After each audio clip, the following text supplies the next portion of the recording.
Hello there.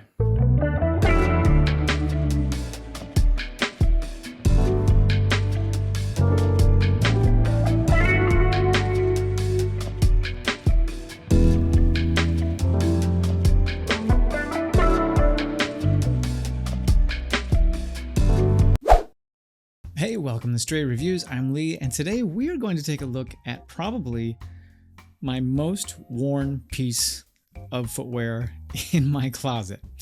This is the Gray's Outdoor Slipper Boot, sold exclusively at Huckberry. Since I work from home, most days when it's cooler out, I have slippers on my feet. And I've tried everything from cheap mule slippers to the popular Ugg Ascot slipper to these bad boys right here. These slippers are made from a wool blend.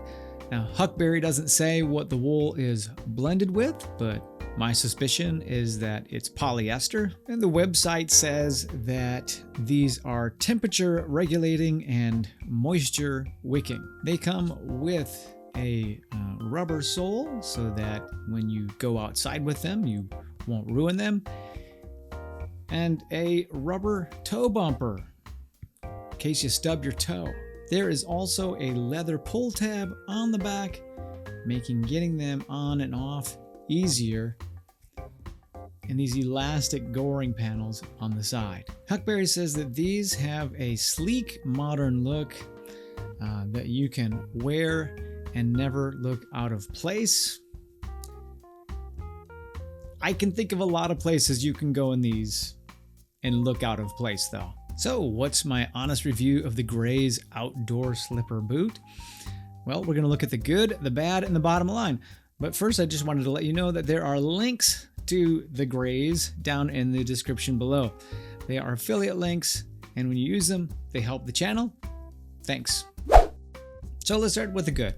Well, first of all, the Grays are comfortable with or without socks, though I do prefer them with socks. And why do I like to wear socks with my slippers? It's because it doesn't seem to matter what I have on my feet. If I don't have socks on, my feet get all clammy and weird, either too hot or too cold. I prefer them with socks. However, inside of the slippers, there's no tag, which is actually a very good thing. Because if you've ever put on a pair of slippers that have a tag in there and you're not wearing socks, that tag feels like it's a nuisance. It feels huge. And so I love the fact that these slippers come without a tag inside. The rubber sole allows me to walk out and grab the mail. Also to go out and get the paper if it were 20 years ago and I had a paper coming. However, I would not run errands in these. I know some people do. Sometimes when I'm out and about, I see people wearing slippers. I'm not into that. I wouldn't run errands in these. I wouldn't wear these to a social event. However, if I was going to go camping or stay in a cabin or stay in a camper and just kind of needed a pair of slippers, so I'm not, to wear in the cabin or in the camper, these are perfect. I also appreciate that they're warm. When I have these on my feet are just never cold. Also, in the good column, I like this quite a bit. But not only this, the pull tab, I like this leather stripe on the back, or strip of leather. The reason why, this is going to sound kind of funny, the reason why I like this strip of leather on the back of the slipper is because I like to put my feet up on the coffee table. And without this, my heels start to hurt when my feet are up. And so I actually kind of like this leather strip because it puts a little distance between the coffee table, a little buffer between the coffee table and my heel. And I'm able to keep my feet up longer and stay comfortable. Lastly, in the good column, like I said before, they are my most worn piece of footwear. And what's my metric? What do I say is always, what's the best of something? The best is what you'll wear.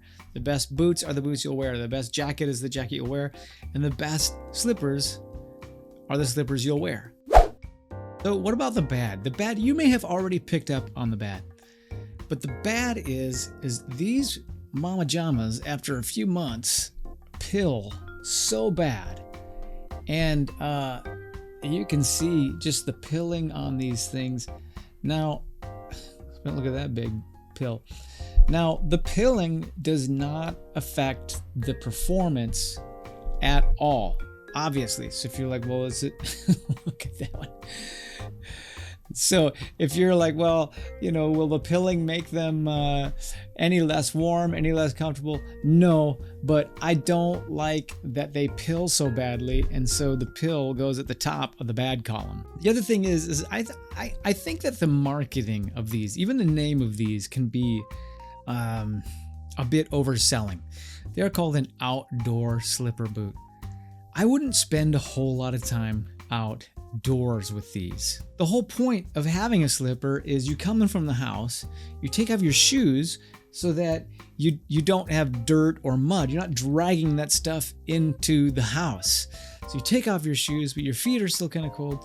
So you put on a pair of slippers. In wintertime, I don't think they would keep your feet very warm outside unless you're kind of one of those people who are always kind of warm. They don't have support like a shoe. They're not water resistant. They don't have the qualities of a boot. So I think that the title and the description oversell these slippers a bit. In fact, if I saw you out and about in these, I might chuckle a little bit. I might give a little guffaw. And so I don't think that they are really well equipped to be worn outside. And besides, if you came to my house wearing them, I'd still make you take them off at the door. Lastly, they are a tad expensive at $108, but at the time of this recording, they're on sale for $64. So I think that's an amazing price. $64 is a great price for these. So the bottom line is that the Gray's outdoor slipper boot is an excellent slipper.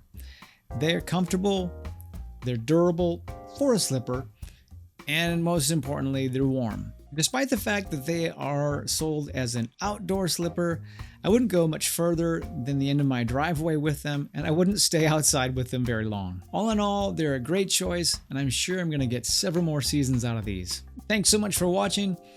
Don't forget to like and subscribe, and we'll catch you next time.